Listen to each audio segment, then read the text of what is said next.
Mukhang itong Magnolia Hotshots ay payag na ang i-trade itong si Russell Escoto sa Blackwater Bossing at isasama raw nila itong si Rom De La Rosa kapalit ng big man na si Christian David. Iyan yung isa doon sa mga napag-usapan daw nitong Magnolia at ang Blackwater at mukhang itong transaction na to ay sasubmit na sa PBA. So, Russell Escoto at Rom De La Rosa for Christian David, yan daw yung napagkasunduan nila. At mukhang itong Magnolia sa tingin ko, okay itong trade na to kahit dalawa yung ibigay pa nila kay Christian David. Kaya kinakailangan na ng adjustment ng Magnolia, hindi na biro itong 0-3 start nila, lalo na at kukuha sila ulit ng bagong import itong si Clint Chapman. Kahit magaling ito si Chapman, syempre kinakailangan nila ng additional support mula doon sa mga local players. Tignan nyo Ginebra, naka 46 points si Justin Brownlee, natalo pa rin sa NLEX dahil kulang sa local support. Kaya itong Magnolia, yan ang gustong gawin ngayon.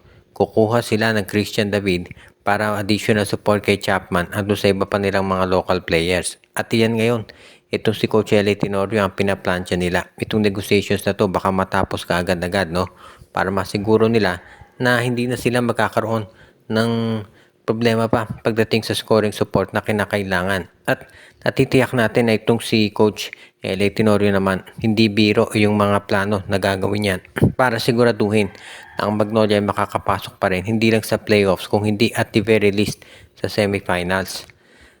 Sa totoo lang, no, ang expectation ng tao sa Magnolia, umabot sa semis or baka finals. Dahil syempre ang lakas ng lineup nila. At ngayon, itong Magnolia, kinakailangan nila talaga na hindi lang kumuha ng dekalidad na import, kung hindi kumuha ng mga local players na magkakaroon talaga ng tulong para dito sa kanilang roster. Dahil itong Ginebra, itong Magnolia, mataas sa expectation ng mga tao dyan.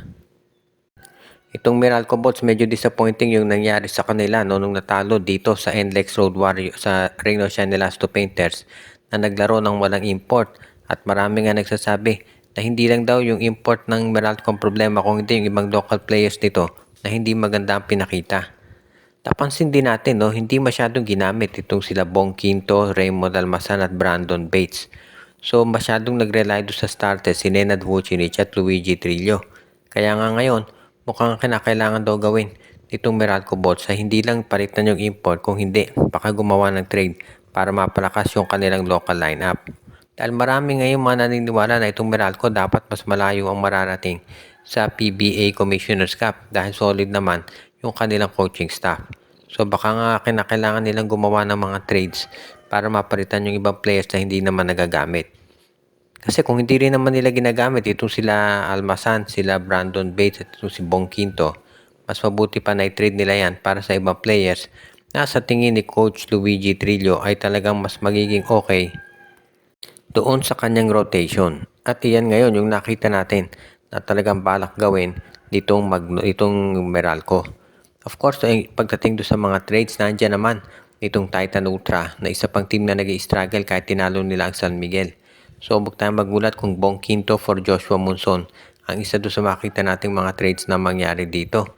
At baka pati nga si Anjo Cara masama rin daw ito sa mga players na posibleng trade ng Meralco dahil sobrang dami na ng mga guards nila. Actually, ang balita nga baka pati raw itong si Aaron Black ay ma-trade na rin dahil nandiyan na si Jason Brickman, Chris Newsome, CJ Cancino, doon si Chris Banquero, doon sa rotation itong Magnolia, sobrang dami na ng mga guards nila, kaya baka nga may mga bibitawan na dyan.